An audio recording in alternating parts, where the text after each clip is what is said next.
नमस्कार दोस्तों, स्वागत है आपका एक बार फिर से आपके अपने YouTube चैनल कंपटीशन प्रिपरेशन पे। दोस्तों, इस वीडियो में हम बात करने वाले हैं एसएससी CHSL 2020 और एसएससी CGL 2020 के प्री के लिए एक्सपेक्टेड मैथ्स के सेट। इसमें हम 5 क्वेश्चन DI छोड़ के, जो 4 से 5 आपके DI आते हैं उनको छोड़ के आज हम करेंगे 21 क्वेश्चन। 20 मैं करवाऊंगा, एक आपको होमवर्क मन करेगा तो दे दूंगा, अदरवाइज मुझे लगा अगर ये करवा देना चाहिए तो मैं करवा दूंगा, ठीक है। और आप लोग डेली का डेली प्रैक्टिस कर लिया करिए। PDF मैं 2 घंटे पहले इसी वजह से शेयर करता हूँ ताकि आप लोग खुद एटलीस्ट सॉल्व कर लें, और फिर जो क्वेश्चन आपको ना आया हो सबसे पहले वो देखें। आपको जो क्वेश्चन एक बार में नहीं हो रहा है वो नोट्स बनाते चले, या आपको जो क्वेश्चन करने में 2 बार लग रहा है, किसी से पूछना पड़ रहा है, उसका भी नोट्स बनाते चले। एग्जाम टाइम में रिवाइज करने में आसानी होगी, ठीक है। तो ये जो मैं 2 घंटे पहले या 3 घंटे पहले PDF देता हूँ, इसका केवल और केवल एक उद्देश्य है कि आप लोग प्रैक्टिस कर लिया करें एटलीस्ट, उसके बाद वीडियो देखेंगे तो ज़्यादा समझ में आएगा। बाकी आपके ऊपर है, अगर आपको लगता है कि वीडियो देखने के बाद आप सॉल्व करेंगे तो वैसे भी कर सकते हैं। बस आप इंपॉर्टेंट क्वेश्चन का नोट्स बनाते चले ताकि एग्जाम के पहले 10 दिन जो होते हैं उसमें आप अपना स्कोर बूस्ट कर पाएँ। और जो मैं चाह रहा हूँ, जो मैं आपसे अपेक्षा कर रहा हूँ, जो एक्सपेक्टेशन है मेरी कि 50 में 50 आप पा पाएंगे, तो वो ले आएँ, ठीक है। तो अगर वीडियो पसंद आएगी लाइक कर देना, आप लोग ऐसे लाइक कर देते हो। और चैनल को सब्सक्राइब अभी भी लोग नहीं कर रहे तो आप लोग कर लिया करो, जिन्होंने सब्सक्राइब नहीं किया। और कुछ लोग कह रहे थे नोटिफिकेशन नहीं आता, तो बेल आइकन अगर आपने नहीं दबाई होगी तो एक बार चेक कर लीजिएगा बेल आइकन दबी है या नहीं। तो चलिए स्टार्ट करते हैं। यहाँ पे एक्सपेक्टेड सेट 5 लिखना था, ऊपर 4 टाइपिस्ट ने लिख के भेज दिया। चलो ये प्रश्न देखो, कहा गया 7 to the power 19 plus 2 is divided by 6, the remainder is. आपसे पूछा गया रिमाइंडर कितना बचेगा अगर 7 के पावर 19 प्लस 2 को 6 से विभाजित किया जाए। कहा गया 7 के पावर 19 धन 2 को 6 से विभाजित किया जाए तो शेषफल क्या होगा। नंबर सिस्टम का बड़ा ही सुंदर सा क्वेश्चन है, कॉन्सेप्ट सीखेंगे और फिर करेंगे। देखो, अगर किसी संख्या को, अगर मैं कहूँ कि ए और बी को 5 से डिवाइड करना है तो रिमाइंडर कितना आएगा। तो आप ऐसा कर सकते हैं कि 5 से ए में डिवाइड करिए और रिमाइंडर R1 आए, और 5 से बी को डिवाइड करिए और रिमाइंडर R2 आए, तो दोनों को जोड़ने पे जो रिमाइंडर आएगा वही रिजल्टेंट रिमाइंडर होगा। समझ रहे हो? यानी कि 5 से अगर ए को डिवाइड किया गया R1 आया, 5 से बी को डिवाइड किया गया R2 आया, तो जो 5 से ए प्लस बी को डिवाइड करने पे रिमाइंडर होगा वो इन दोनों का योग के बराबर होगा, बशर्ते प्रोवाइडेड कि R की वैल्यू 5 से बड़ी ना हो। अगर R की वैल्यू, ये R रिमाइंडर हो जाएगा अगर R लेस देन 5 है, और R माइनस 5 हो जाएगा अगर रिमाइंडर, ये जो R है, देखो अगर A प्लस बी को 5 से डिवाइड करने पे, A को डिवाइड करने पे R1 आ रहा है, B को डिवाइड करने पे R2 आ रहा है, और R1 प्लस R2 का जो योग आ रहा है वो मतलब 5 से बड़ा है, तो आपका रिमाइंडर क्या हो जाएगा R माइनस 5। यानी R1 प्लस R2 की वैल्यू अगर 5 से बड़ी आ रही है तो आपका रिमाइंडर क्या हो जाएगा R माइनस 5। जैसे मैं आपको एक एग्जांपल देता हूँ, मान लो 2 प्लस 3 को मैं कहूँ कि 5 से डिवाइड करो, तो आप 5 से 2 में डिवाइड करोगे रिमाइंडर कितना आएगा 2, 5 से 3 में डिवाइड करोगे रिमाइंडर कितना आएगा 3, दोनों को जोड़ोगे कितना हो गया 5। अब 5 5 से बड़ा है नहीं, 5 5 से छोटा है नहीं, 5 5 के बराबर है, यानी रिमाइंडर हमारा कितना हो जाएगा 5 माइनस 5, यानी कि 0 रिमाइंडर हो जाएगा। या आप ऐसे देखिए 2 3 5 को 5 से डिवाइड करेंगे तो रिमाइंडर 0। तो मेरे कहने का मतलब आपको समझ में आ गया होगा कि अगर हम 7 के पावर 19 प्लस 2 को 6 से डिवाइड करना चाहते हैं तो मैं कहूँ अगर कि 7 के पावर 19 को 6 से डिवाइड कर लो और फिर 2 को 6 से डिवाइड कर लो, दोनों रिमाइंडर्स को ऐड कर दो, तो जो रिमाइंडर आएगा वही रिजल्टेंट रिमाइंडर हो जाएगा। अब मैं आपको एक चीज़ और बता रहा हूँ कि अगर p प्लस 1 के पावर n है और इसको p से डिवाइड किया जा रहा है तो रिमाइंडर ऑलवेज 1 होगा। अगर p प्लस 1 के पावर n को p से डिवाइड किया जा रहा है तो रिमाइंडर कितना होगा 1 होगा। अब देखो 7 को क्या लिख सकते हैं, 6 प्लस 1 के पावर 19 डिवाइडेड बाई 6, और प्लस 2 को 6 से डिवाइड करेंगे तो रिमाइंडर कितना आएगा 2, ठीक है। अब आपको यहाँ पे दिख रहा होगा कि p plus 1 to the power n को अगर p से डिवाइड करते हैं तो रिमाइंडर 1। इसी प्रकार 6 प्लस 1 के पावर 19 को 6 से डिवाइड करेंगे तो रिमाइंडर 1, क्योंकि ये इससे 1 बड़ा है तो रिमाइंडर 1 दे देगा, और 1 में 2 ऐड करोगे तो कितना आ जाएगा रिमाइंडर 3। तो आपका रिजल्टेंट रिमाइंडर कितना हो गया 3, यानी शेषफल कितना हो गया 3। समझ में आ गया? अगर समझ में आ गया तो लाइक कर देना। और रिमाइंडर थ्योरम मैंने पढ़ाई, अगर आपको फिर भी कोई डाउट रह गया तो आप जाके नंबर सिस्टम की मेरी प्लेलिस्ट है, उसमें बहुत अच्छी अच्छी वीडियोज़ मिलेंगी। CGL previous year, CPO previous year, CGL mains previous year, MTS previous year, सारे लेवल के क्वेश्चन आपको मिल जाएंगे। सब मैंने पूरे ईयर का कंपाइल करके एक एक वीडियो बना के डाल दिए, तो वहाँ पर नंबर सिस्टम आपको अच्छे से समझ में आ जाएगा। और अगर आपको फिर भी जानना है तो मैं बहुत जल्द क्लास स्टार्ट करूंगा जिसमें हम केवल थ्योरी पढ़ेंगे, तो उसमें ये मैं फिर से पढ़ा दूंगा, ठीक है। चलो अगले क्वेश्चन पे आते हैं। अगला क्वेश्चन फिर मैंने नंबर सिस्टम से लिया।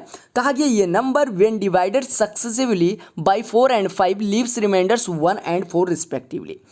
When it is successively divided by 5 and 4, the respective remainders will be। कहा गया कि एक संख्या जब क्रमिक रूप से 4 और 5 द्वारा विभाजित की जाती है तो शेषफल क्रमशः 1 और 4 रहता है। कहा गया जब इसे क्रमिक रूप से 5 और 4 से विभाजित किया जाएगा तो रिमाइंडर क्या बचेगा।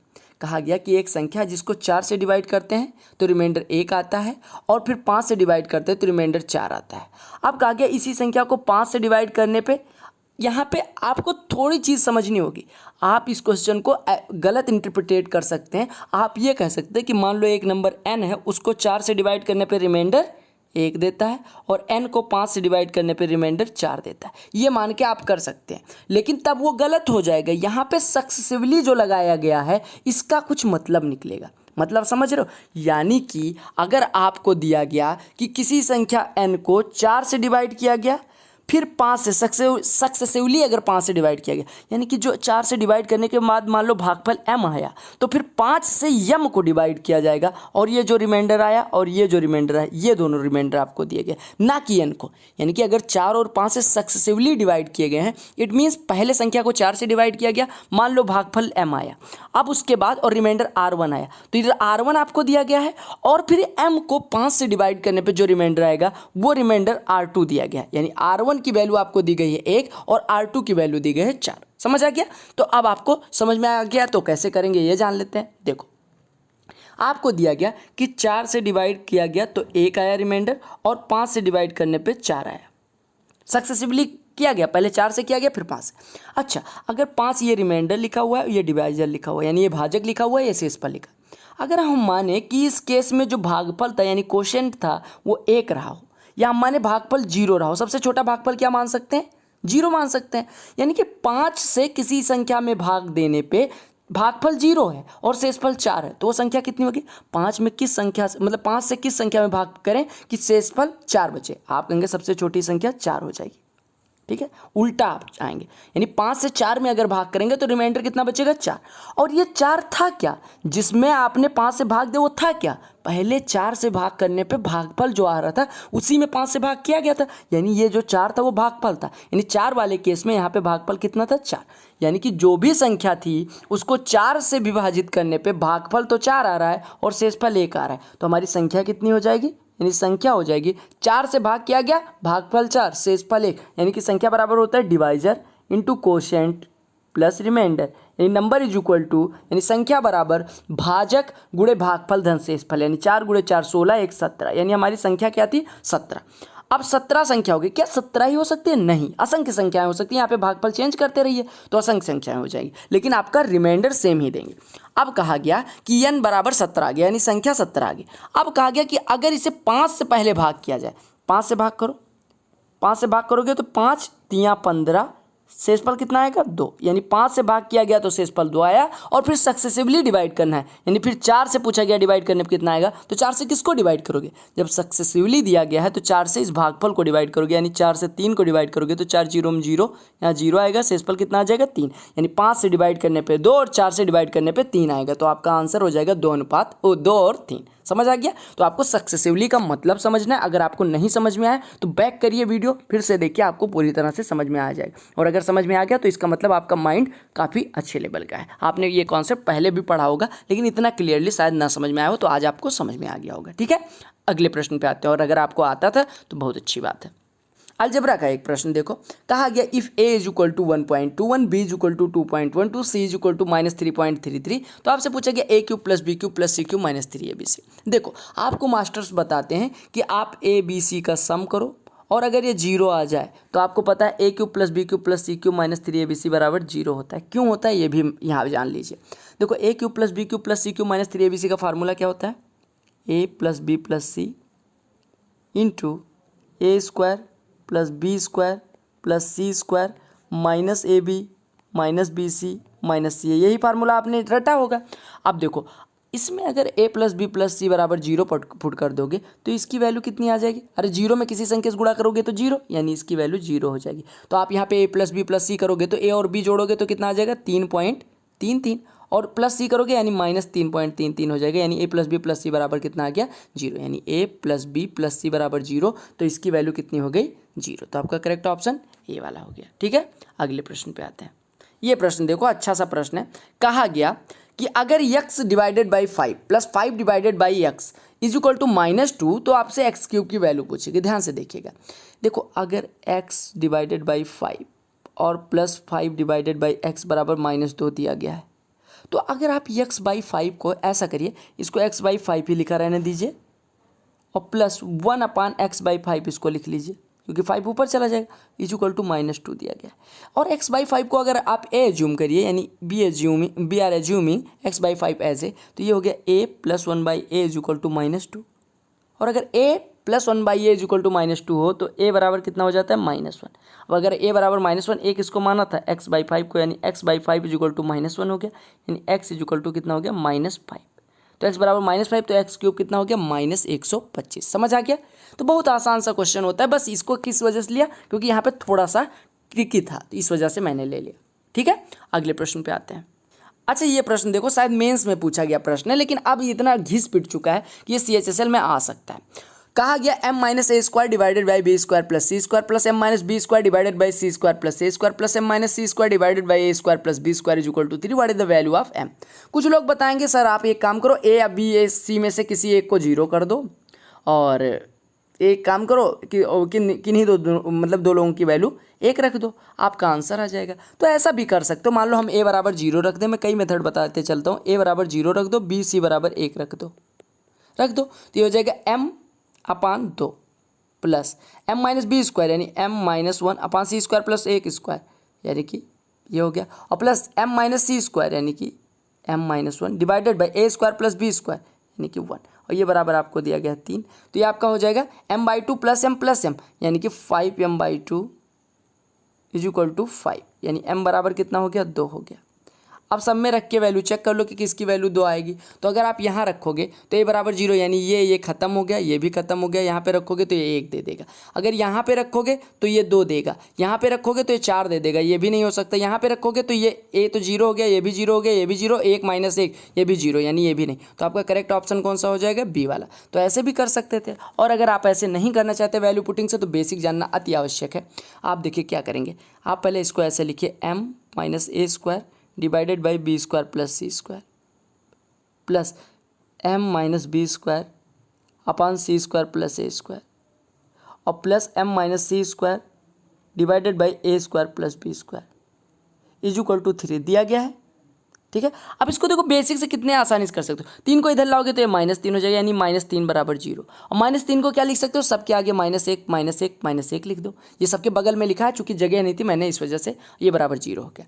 अब सबको सॉल्व करो, हर बराबर कर लो, तो ये आएगा आपका m minus A square minus B square minus C square upon B square plus C square plus m minus B square minus C square minus A square divided by C square plus A square, और plus m minus C square minus A square minus B square divided by A square plus B square, ये बराबर कितना है 0।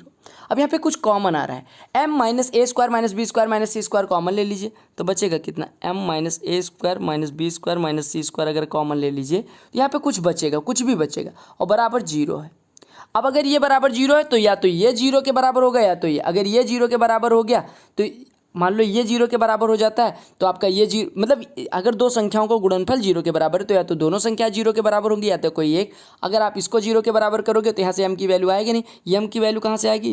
इसको 0 के बराबर करने से। तो ये 0 के बराबर करोगे तो A square plus B square plus C square इधर आ जाएगा, यानी m बराबर हो जाएगा A square plus B square plus C square.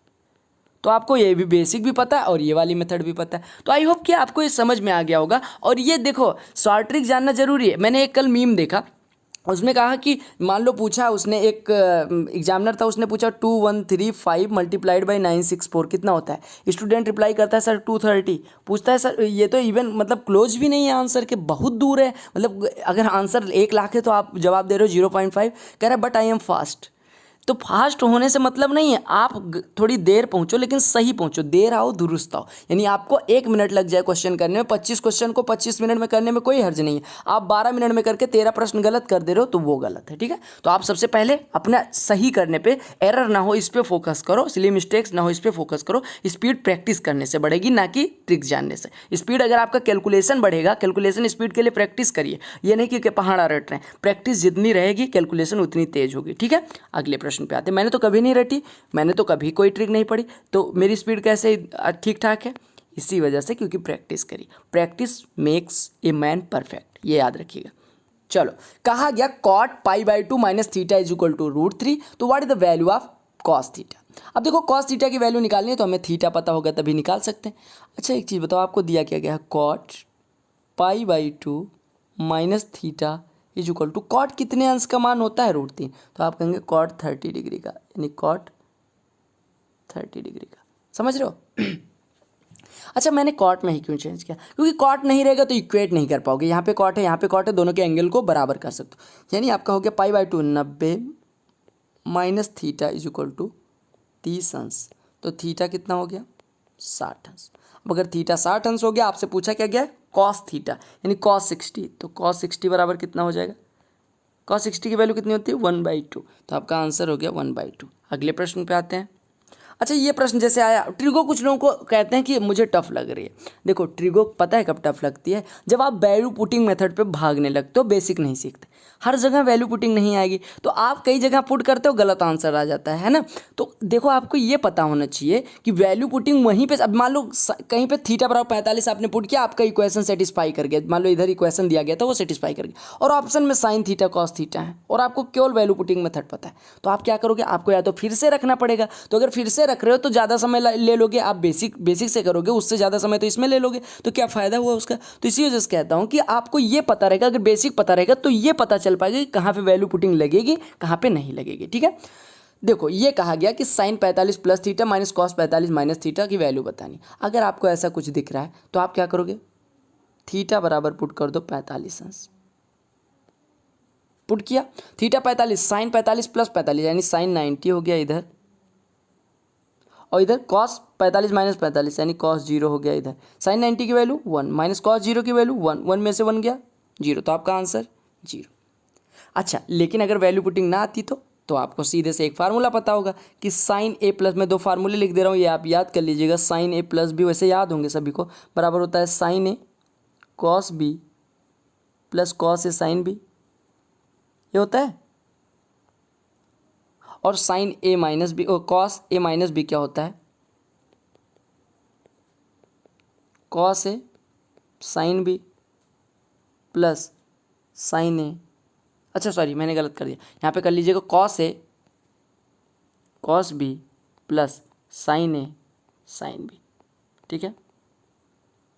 अब ये दोनों फार्मूले याद कर। अच्छा अगर यहाँ पे कॉस में माइनस होता है तो यहाँ प्लस हो जाता है, अगर यहाँ प्लस होता है तो ये माइनस हो जाता है। सिमिलरली अगर साइन में प्लस होता है तो प्लस ही रहता है, माइनस होता है तो यहाँ माइनस हो जाता है। ये 4 फार्मूले आप याद रखिएगा। अब वैल्यू पुट कर दीजिए, आपका आंसर आ जाएगा। तो ए बराबर 45 पुट करिए, यानी sine 45 cos theta plus cos 45 sine theta minus, आप खोलेंगे इसको तो ये आएगा cos 45 cos theta minus sine 45 sine theta. Minus क्यों हुआ?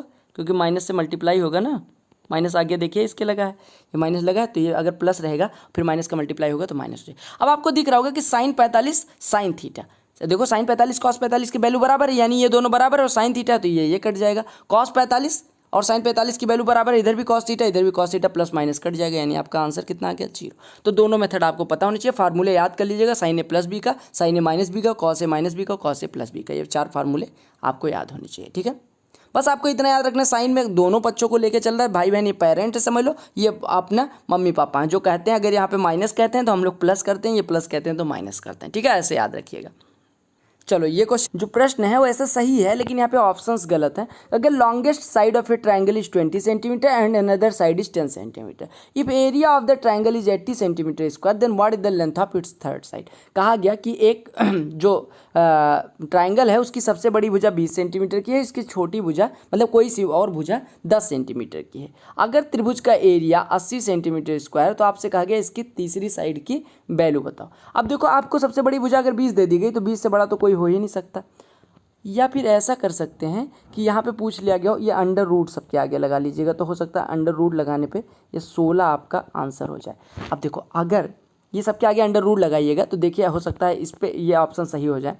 तो अगर 20, 16 और 10 हो हमारी भुजाएं, ऑप्शन से करते हैं, वैसे तो हीरोज फार्मूला से कर सकते हैं बट हम ऑप्शन से करते हैं। अगर 20, 16 और 10 हो हमारी भुजाएं तो सेमी पेरीमीटर कितना हो जाएगा? आप कहेंगे 20, 16 और अगर 10 हैं तो 10 और 20 30 और 16 46, यानी एस बराबर 23 हो गया। तो अंडर रूट में एस इंटू एस माइनस ए, एस माइनस ए कितना हो जाएगा मेरे भाई?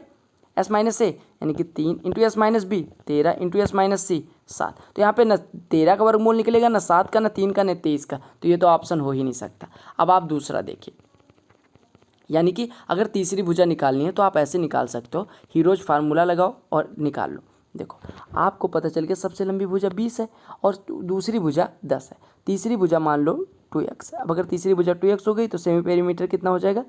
a plus B plus c by 2 यानी कि x प्लस 15, यही हो जाएगा। अब आपको पता है एरिया बराबर होता है अंडर रूट में s into S minus A into S minus B into S minus C. अब यहाँ पे स्क्वायर करिएगा और आपका बन के क्या आ जाएगा, यानी कि आपका आ जाएगा 6400 इज इक्वल टू 15 का स्क्वायर माइनस एक्स का स्क्वायर और x का स्क्वायर माइनस 5 का स्क्वायर, यही बन के आ जाएगा। अब इसको सॉल्व करिएगा, ये आपका होमवर्क है, यही होमवर्क देने की मैं बात कर रहा था। समझ आ गया? अगले प्रश्न पे आते हैं। लेकिन आपको यहाँ से एक चीज़ पता चल जाएगा अभी कि x की वैल्यू अगर 15 से छोटी ली, x की वैल्यू 15 से छोटी ली तब तो ठीक है, लेकिन अगर x की वैल्यू 15 ले ली, 15 से बड़ी ले ली, 15 या 15 से बड़ी ले ली, तो ये अगर 15 ले लोगे तो ये 0 हो जाएगा, और अगर 15 से बड़ी ले लोगे तो ये निगेटिव हो जाएगा, जो कि पॉसिबल नहीं है। और अगर x की value less or equal to 5 ले ली, अगर इक्वल टू 5 ले ली तो 0 हो जाएगा, जो कि पॉसिबल नहीं है, और अगर x लेस देन 5 ले लिया तो ये निगेटिव हो जाएगा, जो कि पॉसिबल नहीं। तो आपको x की वैल्यू 5 और 15 के बीच में लेनी है, और 5 और 15 नहीं ले सकते। तो आप चेक करके देखिएगा और ऑप्शन कमेंट सेक्शन में भर दीजिएगा, ठीक है।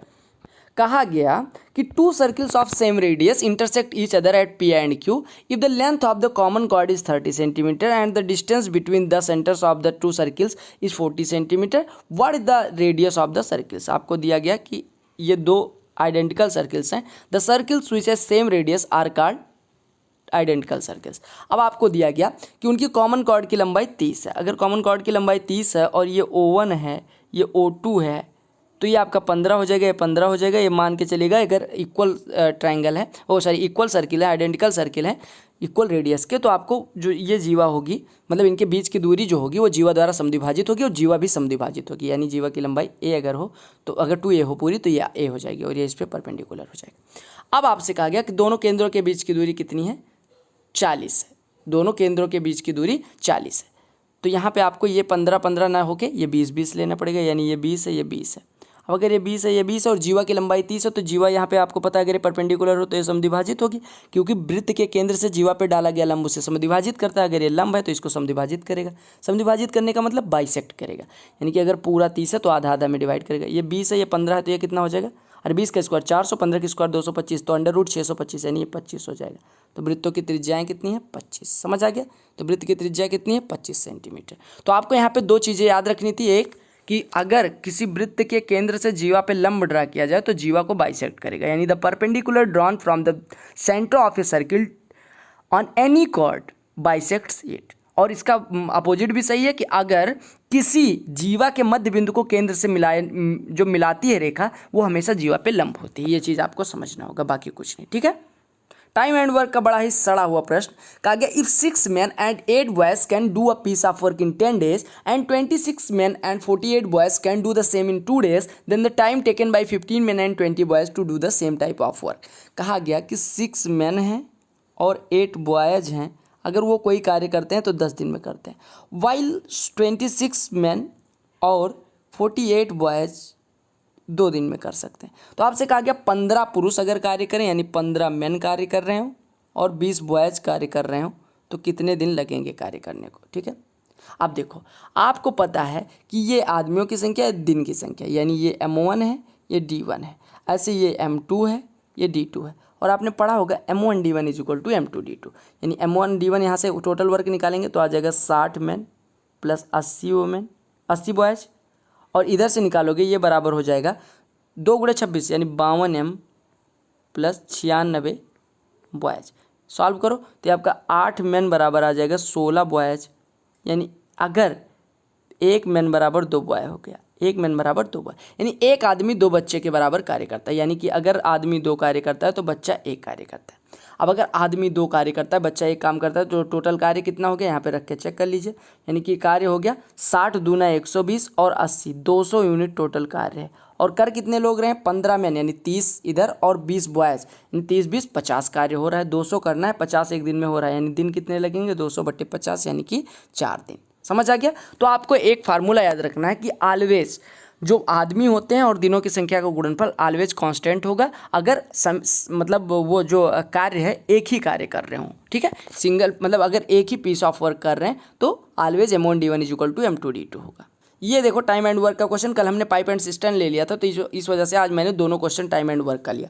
कहा कि ये contractor was engage to construct a road in 16 days। After working for 12 days with 20 workers it was found that only 5/8 of the road has been contracted to complete the work in stipulated time. Stipulated मतलब कि decide किए गए समय में।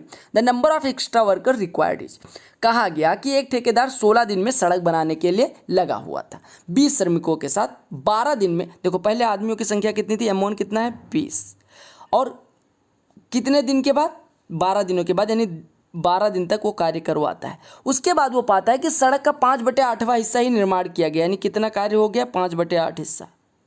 तो कहा गया कि निर्धारित समय में कार्य पूरा करने के लिए आपको पता है 16 दिन में उसे काम करवाना है, 12 दिन ऑलरेडी हो चुके हैं, यानी D2 बराबर आपको पता है 4 दिन और ले सकता है वो। और कितना कार्य करवाना है, जब 5/8 ऑलरेडी हो चुका है यानी 3/8 उसे करवाना है। अभी हमें पूछा गया आदमियों की संख्या कितनी होगी, तो आपको एक फार्मूला मैं फिर बता रहा हूँ कि M1D1 upon W1 is equal to होता है M2D2 अपान W2। ठीक है, वैल्यू पुट करो, धड़ाधड़ आंसर ले लो। M2 कितना होगा, अभी आदमियों की कुल संख्या, कितना आदमी काम कर रहे हैं 4 दिन तक वही संख्या आएगी। तो M1 रखोगे तो आ जाएगा 20। D1 कितना है 12/W2 कितना है 5, W2 कितना है 3/8। अच्छा M1D1/W1 is equal to M2D2 upon W2, तो ये हो गया 5/8। यहाँ पे रखो सही से 5/8, यहाँ M1D1 अपान W1 कर लेना, बराबर हो गया M2 हमें नहीं पता x मान लेते हैं, D2 4 दिन बचे हुए हैं और काम कितना करवाना है 3/8, 8 कट गया। तो आप इसको सॉल्व करोगे 4 3 12 हो गया, 5 से काटोगे 5 चौके 20 हो गया, यानी x बराबर कितना हो गया 4 × 3 × 3 यानी कि 36। यानी अभी उसे 36 का आदमी कार्य करे तभी 4 दिन में कंप्लीट हो सकता है।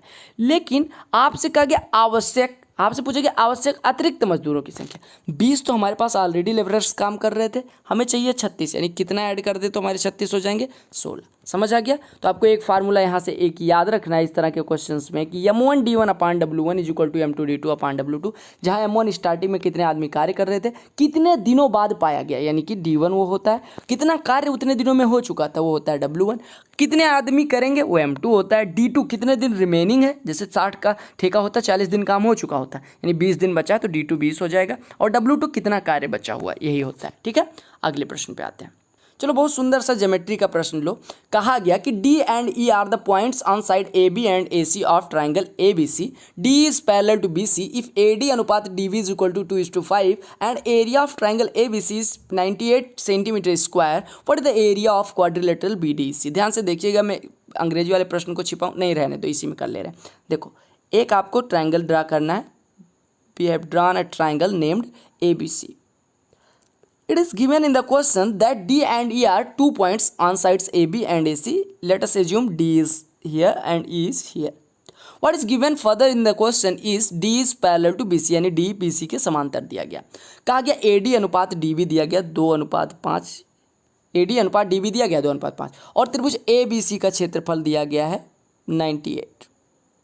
ध्यान से देखिएगा, आपसे पूछा गया BDEC का क्षेत्रफल, चतुर्भुज BDEC का क्षेत्रफल कितना होगा। ठीक है, अब आपको ध्यान से देखना है।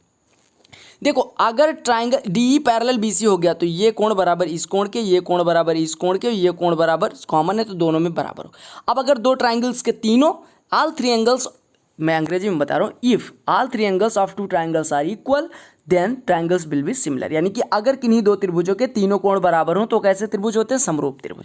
यानी ट्राइंगल ADE हो गया समरूप किसके? ट्राइंगल ABC के। अब अगर ये समरूप हो गए तो हम कह सकते हैं ट्राइंगल एक मिनट ऐसे करिए, या हम कह सकते हैं कि ABC का क्षेत्रफल, या हम ऐसे ना लिखो, छोटे वाले ट्राइंगल का क्षेत्रफल ले लो, यानी हम कह सकते हैं ट्राइंगल ADE का क्षेत्रफल बटे ट्राइंगल ABC का क्षेत्रफल बराबर हो जाएगा इनकी संगत भुजाओं का अनुपात ले लो, यानी AD तो इसकी भुजा हो जाएगी यानी 2 बटे AB 2 इतना है, 5 इतना है, यानी पूरा 7, और इसका स्क्वायर जो होगा वही इनके क्षेत्रफलों का अनुपात हो जाएगा। आपको पता है ADE का क्षेत्रफल नहीं पता, लेकिन ABC का क्षेत्रफल पता है कितना है? 98। आपने कहा कि अगर दो समरूप त्रिभुजों के क्षेत्रफलों का अनुपात निकालना है तो वो कितना होता है? उनके करेस्पॉन्डिंग साइड्स के रेशियो के स्क्वायर के बराबर होता है। हमें पता है ADE की साइड AD 2 है, ABC की साइड AB 7 है, तो इनके एरियाज का रेशियो हो जाएगा 2:7 का स्क्वायर। यानी हमारा आ गया 4/49। यहाँ पे लिख रहा हूँ मैं 4/49, 1 मिनट, 7 का स्क्वायर 49, 1 मिनट, यहाँ पे नहीं लिखा जाएगा, यहाँ पे लिख दे रहा हूँ 4/49 बराबर आपको दिया गया है x/98। 49 से कटे 49 दूना 98, यानी x बराबर हो गया 8। अब अगर x है क्या? x ट्राइंगल ADE की एरिया आई है, यानी ये 8 है, पूरा 97 है, ये 8 है, तो ये कितना हो जाएगा आपका BDEC का क्षेत्रफल? 97 - 8 यानी कि 89 सेंटीमीटर स्क्वायर। तो आपका आंसर कितना हो गया? 89। अच्छा 98 था तो 98 में से 8 घटाओगे तो 90 सेंटीमीटर स्क्वायर। अब अगर 97 दिया गया होता तो आप 8 घटा देते, तो अगर ऊपर वाले का 8 है तो नीचे वाले का 90 हो जाएगा। बस यही समझना था, ठीक है। या आप डायरेक्ट करना होता तो आप क्या एग्जाम में ऐसा करोगे? नहीं, आप एग्जाम में क्या करोगे? देखो अनुपात दिया गया 2:5, यानी 2:5 को क्या लिख सकते हैं? 5 2 7, 7 का स्क्वायर 49, 2 का स्क्वायर 4, यानी कि अगर 49 बराबर 98 है तो 4 बराबर कितना हो जाएगा? 8, 4 बराबर 8, यानी यहाँ पे देखेंगे ADE जो होगा उसकी एरिया 8 हो गई, ABC का एरिया 98, तो जो रेक्टेंगल क्वाड्रिलेटरल पूछा गया उसकी एरिया कितनी हो जाएगी? 98 - 8 यानी कि 90। तो इतने में आंसर आ जाता।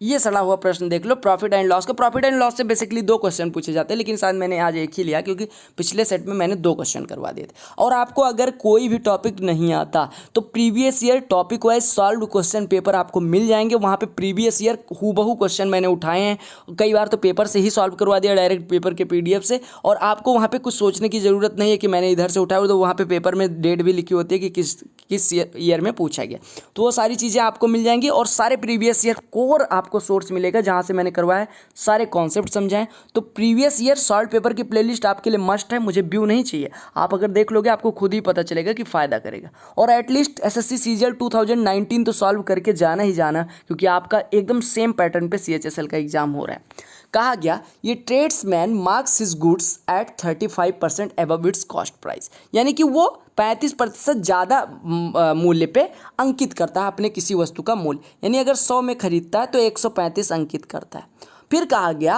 और नगद में खरीद के लिए 17.5% की छूट दे देता है, यानी कि अगर आप नगद देते हो तो 17.5% की वो छूट दे देता है। इट मीन्स 17.5% की छूट देता है, इसका मतलब वो कितने में बेचता है? 82.5% में वो बेचता है, यानी 135 जो मार्केट प्राइस था उसके 82.5% में बेचता है, यानी इसका 82.5/100 हिस्से में बेचता है। क्रय मूल्य इतना है, विक्रय मूल्य इतना है, आप प्रॉफिट निकाल लीजिए।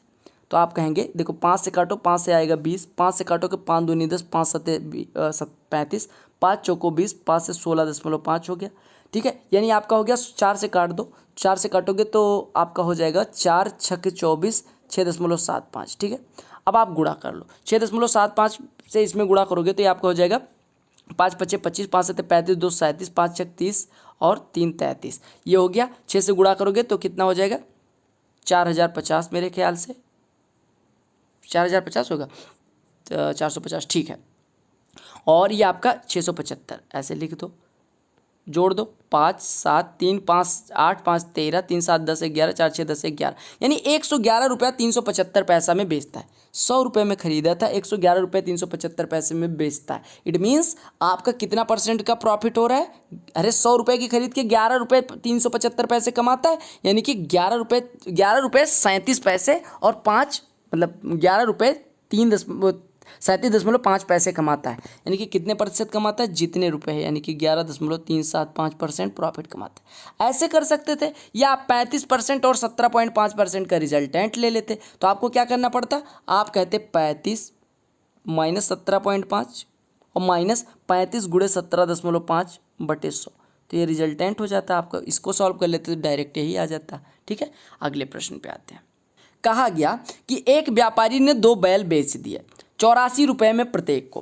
कहा गया neither losing nor gaining in total if, ठीक है, if he sold one of bullocks at 20% gain and then the other is sold at a loss of. कहा गया कि 84 रुपए में दोनों बैलों को अलग अलग बेचा, इट मीन्स 8400 पे पहले, 8400 पे दूसरे को। अब कहा गया कि उसने क्या करा, पहले को 20% फायदे पे बेचा। अगर 8400 में बेचने पे किसी को 20% का फायदा होता है, यानी कि अगर वो 5 का खरीदता है तो 6 का बेचता है, तभी 20% का फायदा। 6 बराबर 8400 दिया गया, यानी 1 बराबर 1400, तो 5 बराबर 7000, यानी पहले का कॉस्ट प्राइस आ गया 7000। अब आपको पता है टोटल विक्रय मूल्य कितना है, 16800, और आपको पता है कि ना ही हार होती है और ना ही लाभ होता है, यानी कि क्रय मूल्य भी 16800 रहा होगा। पहला 7000 में खरीदा गया और कुल मिला के 16800 रुपये उसने इन्वेस्ट किए, यानी दूसरा कितने में खरीदा गया, 9800 में। आप देखो, ध्यान से देखिएगा यहाँ पे कहा गया दूसरा वाला 9800 का तो कॉस्ट प्राइस पड़ा था, लेकिन बिका कितने का, 8400 का। तो 9800 का खरीदा गया, 8400 का बिका, यानी कि लॉस कितने का हुआ, 1400 का। तो लॉस परसेंटेज बराबर होता है लॉस 1400 बटे कॉस्ट प्राइस 9800 और गुणे 100। 14 का नम 14, 14 सत्ते 98, यानी 100/7, यानी 14 सही 2/7%। 14 सही 2/7%। ये इसका बेसिक था। ट्रिक आपको अगले इस टाइप के क्वेश्चन में, इस टाइप के क्वेश्चन बड़े कॉमन क्वेश्चन है, तो आपको बेसिक पता होना चाहिए, ट्रिक भी हम करेंगे। ठीक है, तो बेसिक पता चल गया। 8400 में पहले को बेच रहा है, 20% का फायदा, यानी 7000 उसका क्रय मूल्य। दूसरे को 8400 में बेच रहा है, अगर टोटल विक्रय मूल्य 16800 है और कुछ प्रॉफिट कुछ लॉस नहीं हो रहा है, यानी कि विक्रय मूल्य भी उतना होगा, यानी कि कॉस्ट प्राइस भी उतनी होगी। अगर पहले में 7000 इन्वेस्ट किए गए, टोटल 16800, तो दूसरे में कितने इन्वेस्ट किए गए, 9800, यानी आपका दूसरा वाला बैल जो है 9800 का खरीदा जाता है और 8400 का बेचा जाता है, यानी 1400 का लॉस कितने पे, 9800 पे, यानी 1/7वां हिस्सा लाभ और 1/7वां हिस्सा हानि। तो कितना प्रतिशत, 1/7 को लिखते हैं 14, 2/7% में मैंने डिटेल में पढ़ाया। प्रश्न देखिए, कहा गया कि compound interest compounded annually on a certain sum of money for 2 years at 4% per annum is RS 102। The simple interest on the same sum for the same rate at and for the same period will be. कहा गया 4% प्रतिवर्ष की दर से एक निश्चित राशि पर चक्रवृद्धि ब्याज की दर से 102 रुपये है। समान दर समान अवधि के लिए समान राशि पे साधारण ब्याज कितना होगा। ध्यान से देखिएगा, अगर मैं बात करूं कि 102 रुपये ब्याज मिलते हैं, ध्यान से देखिए, देखो अगर हम बात करें, कई तरीके से कर सकते हैं। अगर आपको ऑप्शन से करना है, ऑप्शन से आप सबसे पहले 100 पे जाओ, 100 की तरफ जाओ, क्योंकि 4% और आपको पता है 50 का 4% 2 होता है। तो अगर 100 रुपये 2 साल के, यहाँ पे 2 वर्ष दिया गया, 100 रुपये 2 साल के लिए साधारण ब्याज हो, तो पहले साल के लिए भी 50 मिला, दूसरे साल के लिए भी 50 मिला। साधारण ब्याज हर साल बराबर होता है। अब आपको पता है चूंकि चक्रवृद्धि ब्याज है, यहाँ पे चक्रवृद्धि ब्याज के केस में क्या होगा कि पहले साल के ब्याज पे भी 4% ब्याज मिलेगा, उसी को चक्रवृद्धि ब्याज कहते हैं, यानी compound interest is interest on interest. यानी इस 50 रुपये पहले साल का ब्याज था, इस पर भी कितना मिलेगा, 4%, यानी 50 का 4% 2 रुपये और मिलेंगे। तो उसको रिजल्टेंट कुल ब्याज कितना मिलेगा, कंपाउंड इंटरेस्ट 50 रुपये इधर, 50 रुपये इधर और 2 रुपये इधर, यानी टोटल इंटरेस्ट मिल रहा है 102 रुपये। अब अगर 102 रुपये मिल रहा है कंपाउंड इंटरेस्ट, तो सिंपल इंटरेस्ट क्या होता है, सिंपल इंटरेस्ट होता है जो हर साल ब्याज मिलता है, यानी 50 और 50, यानी कि 100 रुपये आपका सिंपल इंटरेस्ट हो गया। तो आप 100 की तरफ जाइएगा, आप आसानी से कर पाएंगे। और अदरवाइज आप फार्मूले पे जा सकते हैं। तो आपको ये पता चल गया कि और देखो ऐसा भी कर सकते थे 102 रुपये। अब 102 के सबसे करीब जाइए आप, 102 के करीब, सबसे करीब जिस पे आप परसेंटेज कैलकुलेट करना आसान हो, आप कहेंगे 100। अब 100 2 वर्षों का, तो आप इसी प्रोसेस को फॉलो कर लेंगे। तो आप इससे करिएगा, और अगले में मैं यहाँ पे चलो ट्रिक बता दी, अगले में हम बेसिक कर लेंगे। ठीक है, तो सारी मेथड हम करते चलते, जिस समय दिमाग में जो मेथड आएगी वही मैं बता दूंगा। ये प्रश्न देखो, सिंपल इंटरेस्ट कंपाउंड इंटरेस्ट का ये प्रश्न बड़ा सुंदर सा है। कहा गया if the difference between the compound interest compounded every 6 months and the simple interest on a certain sum of money at the rate of 12% per annum for 1 year is RS 36, the some is. कहा गया यदि हर 6 महीने में चक्रवृद्धि ब्याज और साधारण ब्याज के बीच अंतर 12% की दर से एक निश्चित राशि पर साधारण ब्याज 36 रुपये है, तो योग ज्ञात करिए। मतलब कि सम ज्ञात करना है। यहाँ पे हिंदी में गलत प्रश्न दिया गया है। कहा गया कहा गया कि एक जो राशि है उस पर 12% ब्याज की दर है और 12% वार्षिक ब्याज की दर है, 12% पर एनम ब्याज की दर है और छमाही चक्रवृद्धि ब्याज में लगता है, यानी एन बराबर दिया गया है आपको दो टर्म आएंगे, ठीक है। और कहा गया कि जो अंतर है, अच्छा एक चीज़ बताओ, चक्रवृद्धि ब्याज और साधारण ब्याज के बीच का अंतर कितना दिया गया? 36, यानी कि जो CI 2 टर्म के लिए और SI 2 टर्म के लिए इसका अंतर दिया गया आपको वो 36 रुपये दिया गया। आपको निकालना है धन कितना होगा, यानी सम कितना होगा। मैं आपको बताऊं कि सम अगर आपको निकालना है तो आपको पता है कि अगर 2 साल का CI और SI का या 2 टर्म का SI और CI का अंतर निकालना है तो P × R/100 का होल स्क्वायर होता है, बराबर ये 36 दिया गया। अब R 12% वार्षिक है, लेकिन चक्रवृद्धि ब्याज किस पे लगता है? 6 महीने पे। यहाँ देखिए एवरी 6 मंथ, यानी R बराबर कितना हो जाएगा? अगर 12% वार्षिक है तो 6% छमाही का हो जाएगा, यानी R बराबर 6 दिया गया, यानी P × 6 का स्क्वायर 36 बटे 100 का स्क्वायर 10,000 बराबर 36, तो 36 कट गया, यानी P बराबर हो गया 10,000, यानी कि ब्याज की राशि कितनी है? 10,000। तो आपको ये पता होना चाहिए कि 2 टर्म के लिए कंपाउंड इंटरेस्ट और सिंपल इंटरेस्ट का जो डिफरेंस होता है वो कितना होता है? P × R/100 का होल स्क्वायर, जहाँ पे P प्रिंसिपल होता है और R क्या होता है? रेट ऑफ इंटरेस्ट होता है, ठीक है। अब एक चीज़ और मैं आपको बता दूं, यहाँ पे आपको ये समझ में आना चाहिए कि 2 टर्म में अगर मान लो CI मिलता है छमाही, तो पहले टर्म में जो CI मिलेगा 6 महीने के बाद वो SI के बराबर होगा। जो अंतर आएगा वो दूसरे टर्म में जो लग रहा है, यानी पहले वाले पे जब ब्याज मिलेगा वही अंतर होगा, यानी पहले वाले पे जो ब्याज मिलता है वो कितना मिलता है? 3600 रुपये, यानी आपको ऐसे भी समझ 36 रुपये, यानी कि पहले साल का जो ब्याज मिलता है, देखो पहले टर्म का ब्याज मान लो X रुपये हो और दूसरे टर्म का ब्याज भी X होगा, यानी पहले छमाही के लिए ब्याज 6 रुपये X रुपये, दूसरे छमाही के लिए भी X, दूसरी मेथड है ये। अब आपको पता है कि इस पे 12 मतलब चूंकि 12% वार्षिक है, यानी कि 6% छमाही का ब्याज मिला और 36 रुपये आ गया, अंतर इसी के कारण आएगा। नहीं तो अगर ये ना होता, इस पे ये ब्याज ना लगता तो X + X यही तो साधारण ब्याज होता, यानी कि X पे 6% लगा और 36 रुपये मिल गए। अगर X पे 6% लगने पे 3600 रुपये मिलते हैं, 36 रुपये मिलते हैं, यानी X की वैल्यू कितनी है? 600। अब X बराबर 600 है, इस X की वैल्यू भी 600 है, यानी कि 600 600 1200, और 12% की दर से साधारण ब्याज 1200 रुपये मिल रहा है, यानी राशि कितनी हो जाएगी? 10,000। अगर किसी राशि पे 12% ब्याज 1200 रुपये देता है तो आपका राशि कितना हो जाएगा? 10,000। तो ऐसे भी कर सकते थे। रेशियो एंड प्रोपोर्शन का बड़ा सुंदर सा प्रश्न है। कहा गया the incomes of A, B and C are in the ratio of 3:7:4 and their expenses in the ratio of 4:3:5 if A saves Rs 300 out of an income of 2400 the saving of B and C are. कहा गया income दिया गया A B C का, expenses दिए गए A B C के और savings दी गई A B C की। अब आपको दिया गया A B C, यहाँ पे लिखिए A, यहाँ पे लिखिए B, यहाँ पे लिखिए C। कहा गया A 2400 रुपये की, A क्या है? 2400 रुपये, और A B C का अनुपात कितना है? 3:7:4, यानी A की 3 दी गई है, B की 7 दी गई है और C की 4 दी गई, और A की जो 3 आया है वो 2400 के बराबर है, यानी 1 बराबर 800, तो A की आए तो 2400 हो गई, 1 बराबर 800, तो B की आए 7 है यानी 5600 है, और C की आए 4, यानी 1 बराबर अगर 800 है तो 4 बराबर 3200, यानी C की आय आ गई 3200। अब आपको दिया गया कि A 2400 रुपये में 300 रुपये बचाता है, अगर 300 रुपये A बचाता है तो खर्चा कितना करता है? 2100, और A B C के खर्च का अनुपात कितना है? 4:3:5, यानी कि 4 A का खर्चा है, A का खर्चा कितना है? 4, और 4 बराबर आपको दिया गया 2100, यानी 1 बराबर हो गया 525 रुपये, 1 बराबर 525, यानी A अगर मतलब देखो आपको खर्चे का अनुपात दिया गया 4:3:5, यानी A 4 खर्चा करता है, अगर 4 बराबर 2100 है तो 1 बराबर 525, तो B का खर्चा 3 यानी कि 1575 भी खर्चा करता है, और C कितना खर्चा करता है? 5 गुना, यानी कि 2625 ये खर्चा करता है। अब आप सेविंग निकाल लो, तो सेविंग निकालोगे B 5600 कमाता है, 1575 खर्चा करता है, यानी कि कितना बचाता है? 4025 रुपये, और C कितना बचाता है? 3200 कमाता है, 2625 खर्च करता है, यानी 575 ये बचाता है। यही आपसे पूछा गया था, 4025 575। एकदम बेसिक से करके भी हम आसानी से कर सकते हैं। ऐसे सड़े हुए प्रश्न आपको एग्जाम में खूब देखने को मिल रहे हैं। कहा गया between 2 consecutive years my incomes are in the ratio of 2:3, यानी पिछले वर्ष अगर 2 थी तो अभी मेरी आय 3 हो गई। कहा गया और मेरे खर्च के अनुपात है 5:9, यानी पिछले साल अगर 5 में खर्चा करता था तो अभी 9 खर्चा करने लगा। कहा गया यदि दूसरे वर्ष में मेरी आय 45,000 है, यानी कि दूसरे वर्ष में हमने आय कितनी मानी? 3। ये फर्स्ट ईयर की बात हो रही है, सेकंड ईयर की बात हो रही है, और इसने कहा है कि दूसरे वर्ष में जो आय है यानी 3 बराबर 45,000 है, यानी 1 बराबर 15,000 हो गया, 1 बराबर 15,000 हो गया, तो यानी कि दूसरे वर्ष तो 45,000 कमाता था। अगर 3 बराबर 45,000 है तो 1 बराबर 15,000, यानी पहले वर्ष कितना कमाता था? 30,000। ठीक है, अब आपसे कहा गया पहले वर्ष में मेरा खर्च 25,000 रुपये, यानी 5 बराबर 25,000 अगर आपको दिया गया है तो 1 बराबर 5,000, तो 9 बराबर हो गया 45,000।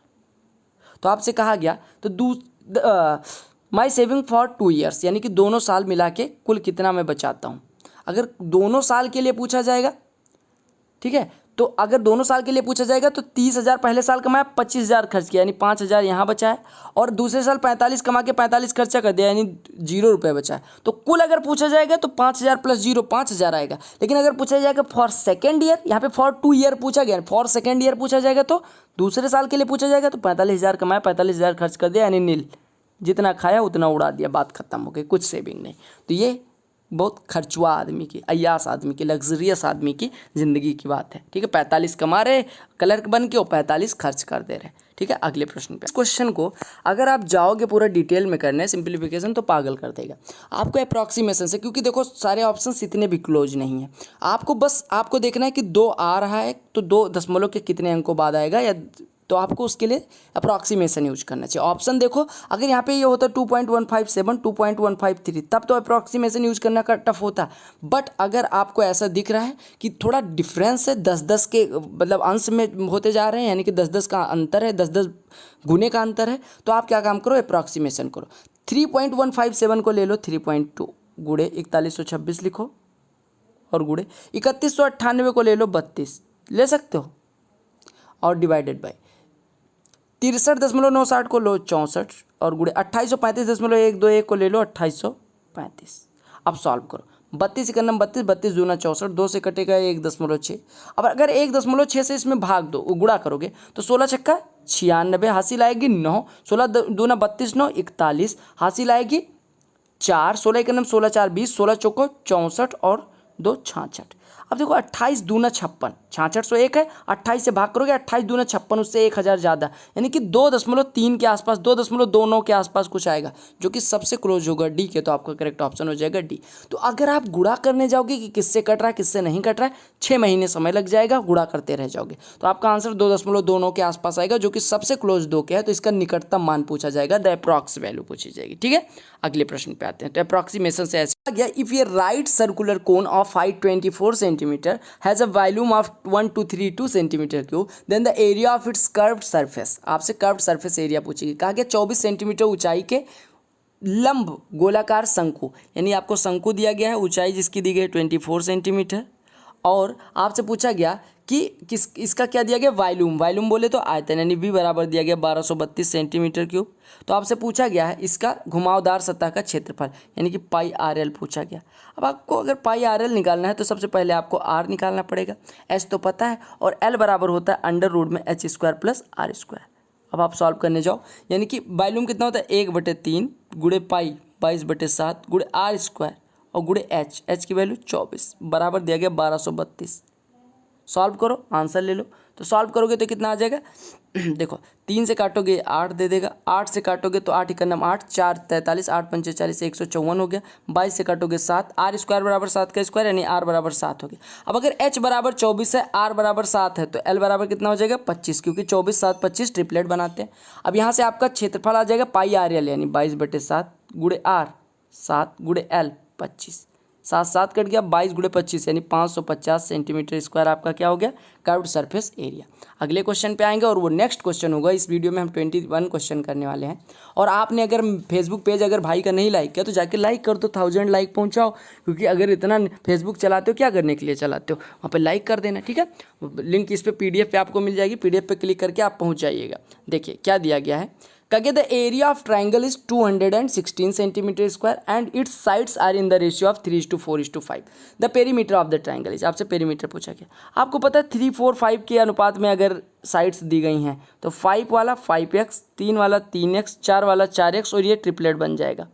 ठीक है, 3x 4x 5x ट्रिपलेट होता है। अब इसका एरिया की बात की गई तो आप कहेंगे 1/2 इंटू एरिया ऑफ ट्राइंगल क्या होता है, half into base into height, यानी ये हो गया 3x इंटू 4x/2 और ये बराबर कितना दिया गया 216। 3 चौको 12x स्क्वायर बटे 2 यानी 6x स्क्वायर बराबर 216, यानी x बराबर कितना हो गया 6। तो 6 से काट दोगे 36 दे देगा, एक्स स्क्वायर 36 एक्स बराबर 6। अब आपसे पूछा गया त्रिभुज की परिधि या परिमाप। परिमाप कितना होता है त्रिभुज का? तीनों भुजाओं का योग 5 4 9 3 12 एक्स बराबर 6, तो 12 बराबर 12 एक्स बराबर 72। तो ये थे कुछ 21 क्वेश्चंस जिसमें मैंने एक आपको दिया होमवर्क, आप वो कर लीजिएगा। नेक्स्ट पार्ट टुमारो 9 बजे। आज इस वजह से लेट हो गया क्योंकि आज संडे था और मुझे देना था एसएससी सीजीएल मेंस मेंसुरेशन की क्लास।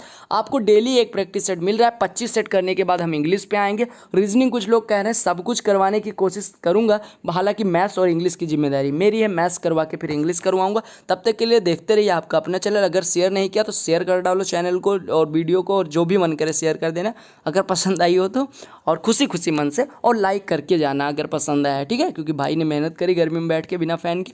चलो, until we meet, love love, bye, take care, all the best for your all.